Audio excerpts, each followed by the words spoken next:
নমস্কার, আমি রিজু। আজকের আমার ভিডিওর টপিক হচ্ছে তৃণমূল কংগ্রেস এবং অভিষেক বন্দ্যোপাধ্যায়।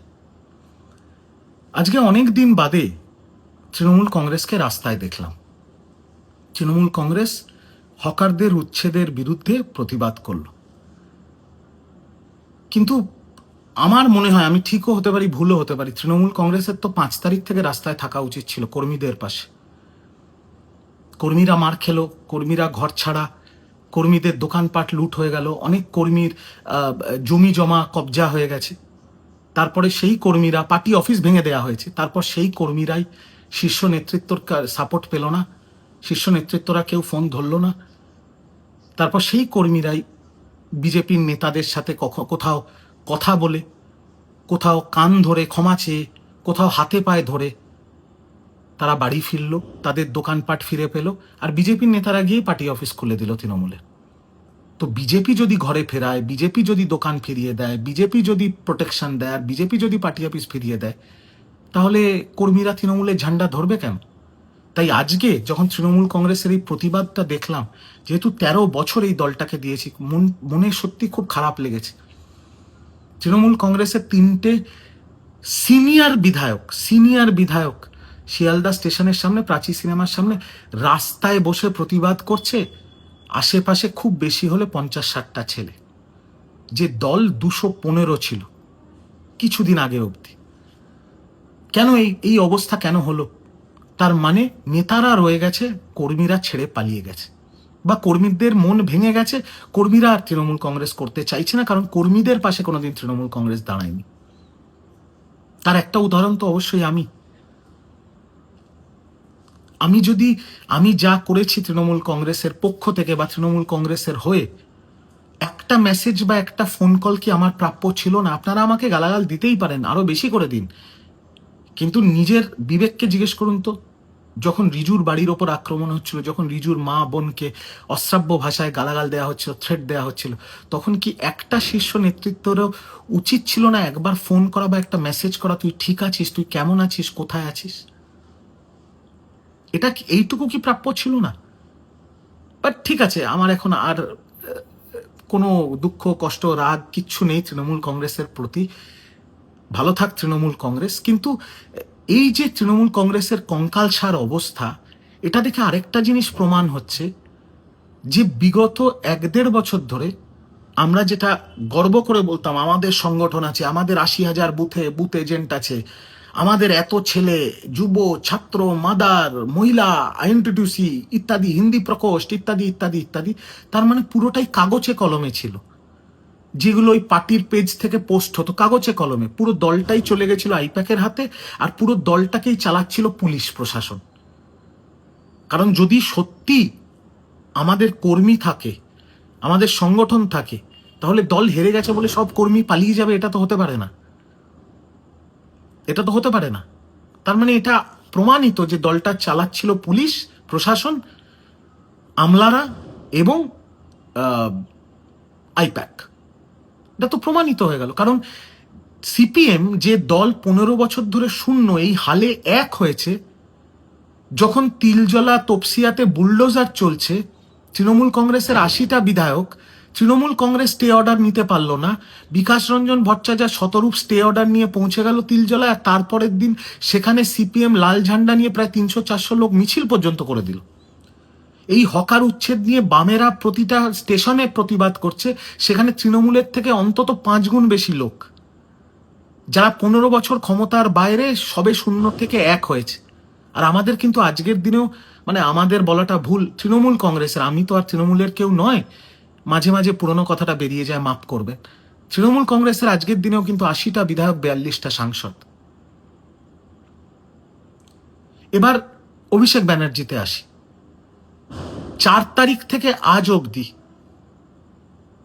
যত দোষ অভিষেক ব্যানার্জির বাড়ি সেলফি পয়েন্ট হয়ে গেছে।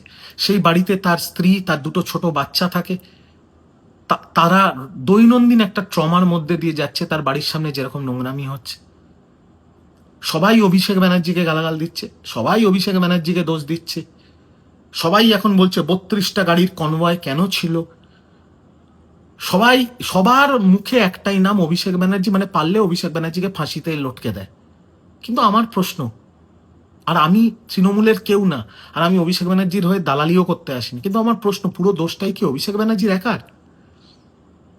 পুরো দোষটাই কি অভিষেক ব্যানার্জির একার?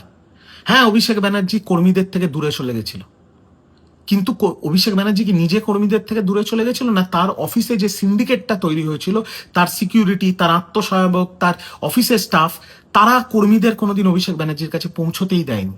এই প্রশ্নটাও তো উঠবে।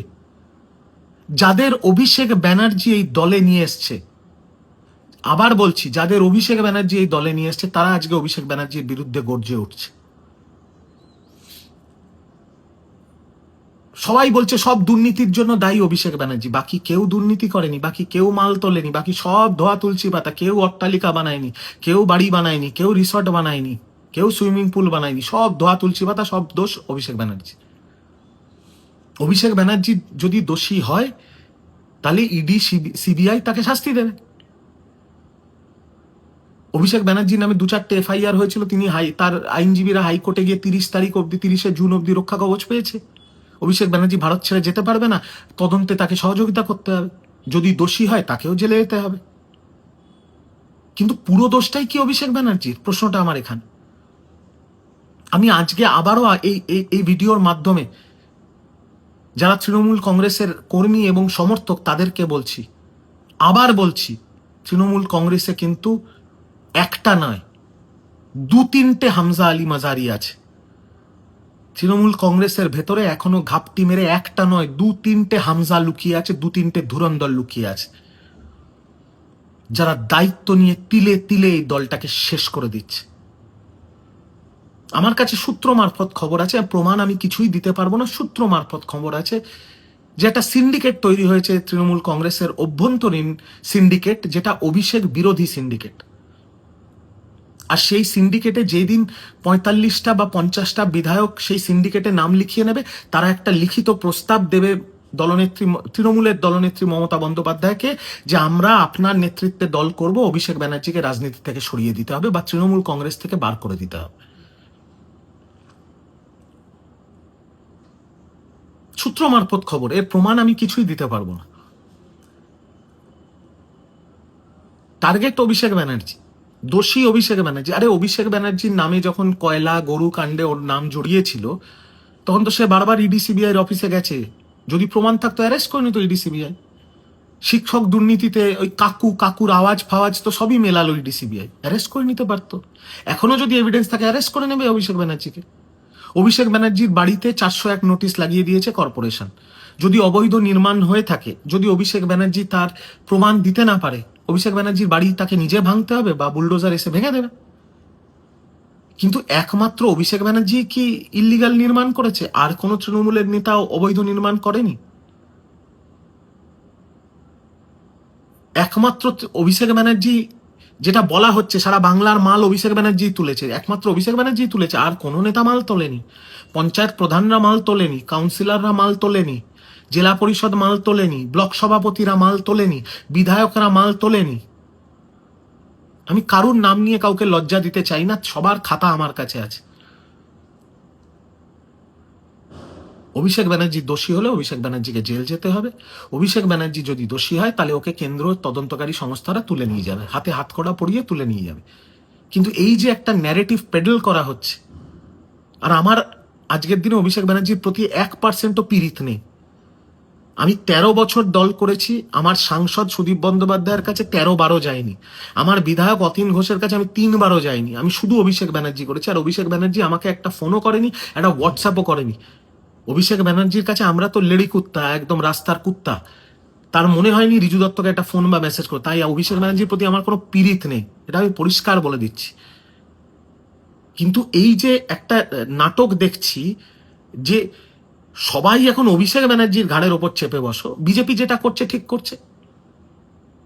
অভিষেক ব্যানার্জি ভোটে, এই 2026-এর ভোটে অভিষেক ব্যানার্জি ছিল তৃণমূলের সেনাপতি। বিজেপি তৃণমূলকে হারিয়ে দিয়েছে, তাই বিজেপির পুরো রাগটা তৃণমূলের সেনাপতির ওপরেই এসে পড়বে, এটা তো স্বাভাবিক। বিজেপিকে নিয়ে আমার কিছু বলার নেই, কিন্তু তৃণমূলের অন্দরে যে ধুরন্ধর গুলো আছে, যারা গিয়ে রবীন্দ্রসঙ্গীত শুনছে, যারা ঘাপটি মেরে পড়ে আছে, যারা 2023 থেকে বিজেপির হয়ে দালালি করছে, খবর পৌঁছচ্ছে, যারা এখনো বিজেপির সাথে সেটিং করে চলছে, তারাও কি ধোয়া তুলসী পাতা? প্রশ্নটা এখানে, তারাও কি ধোয়া তুলসী পাতা? অভিষেক ব্যানার্জি, আবার বলছি, অভিষেক ব্যানার্জি দোষী হলে, অভিষেক ব্যানার্জি যদি কোনো ক্রিমিনাল অ্যাক্টিভিটি করে থাকে, অভিষেক ব্যানার্জির বিরুদ্ধে আইনত ব্যবস্থা নেবে। কারণ এখন তো আর সরকার অভিষেক ব্যানার্জি নয় যে সরকার ওকে বাঁচিয়ে নেবে। আর বাংলায় যে সরকার এসছে সেটা ডবল ইঞ্জিন সরকার, কেন্দ্র ওদের, রাজ্য ওদের। তো অভিষেক ব্যানার্জি বাঁচার কোনো পথ নেই যদি ও ভুল করে থাকে, যদি ক্রাইম করে থাকে। কিন্তু যারা আজকে পুরো দোষটাই অভিষেক ব্যানার্জির ঘাড়ে চাপিয়ে দিচ্ছে, তারা কি একেবারে ধোয়া তুলসী পাতা? প্রশ্নটা এখানে। इस हमाम में सब नंगे हैं। অভিষেক ব্যানার্জির অনেক দোষ আছে। অভিষেক ব্যানার্জি আইপ্যাককে হাত ধরে এনেছে। সেই আইপ্যাক এই দলটার শুধু শ্মশানে নিয়ে যায়নি, দলটাকে শ্মশানে নিয়ে গিয়ে দাহ করে শ্রাদ্ধ করে ছেড়ে দিয়েছে। অভিষেক ব্যানার্জি হাত ধরে আইপ্যাককে নিয়ে এসছে। সেই আইপ্যাক মমতা ব্যানার্জিকে মুরগি করে, মমতা ব্যানার্জির বিরুদ্ধে এখন সুপ্রিম কোর্টে ইডির কেস চলছে। 19-20 হলে দিদির জেল হয়ে যেতে পারে। কিন্তু আইপ্যাকের কর্তারা সব ইউরোপে ঘুরে বেড়াচ্ছে। তৃণমূল হেরে ভূত হয়ে গেছে। অভিষেক ব্যানার্জি বাড়ির থেকে বেরোতে পারছে না, ওর বাচ্চাদের ট্রমা হয়ে গেছে। কিন্তু বাকি যারা আছে তারা কি কোনো দায় নেবে না? পঞ্চায়েত প্রধানরা কোনো দায় নেবে না, জেলা পরিষদরা কোনো দায় নেবে না, সভাধিপতিরা কোনো দায় নেবে না, ব্লক সভাপতিরা কোনো দায় নেবে না, বিধায়করা কোনো দায় নেবে না, সাংসদরা কোনো দায় নেবে না। সব দায় মমতা ব্যানার্জি আর অভিষেক ব্যানার্জির। আর যত খিস্তি, থুতু দেওয়া, মেরে ফেলার হুমকি, তুলে নেওয়ার হুমকি, সব অভিষেক ব্যানার্জির বিরুদ্ধে। আর কারুর কোনো দায় নেই। হ্যাঁ, অভিষেক ব্যানার্জি অনেক দোষ করেছে। অভিষেক ব্যানার্জি ভাষা সন্ত্রাস করেছে, অভিষেক ব্যানার্জি ব্যক্তি আক্রমণ করেছে, অভিষেক ব্যানার্জি নরেন্দ্র মোদী, অমিত শাহ, ইউনিয়ন অফ ইন্ডিয়াকে চ্যালেঞ্জ করেছে। এত বেড়ে খেলার কোনো দরকার ছিল না। আর ওনার লাইন ধরে আমরাও বেড়ে খেলেছি। ভুল উনি অনেক করেছেন, ভুল না করলে তো আজকে তৃণমূল হারতো না। কিন্তু সব দোষ অভিষেক ব্যানার্জির, এটা আমি মেনে নিতে পারবো না। আর আবারও বলছি, অভিষেক ব্যানার্জিকে নিয়ে দালালি করার আমার 0% ইন্টারেস্ট না, আমার ওনার প্রতি 1% পীড়িত আছে।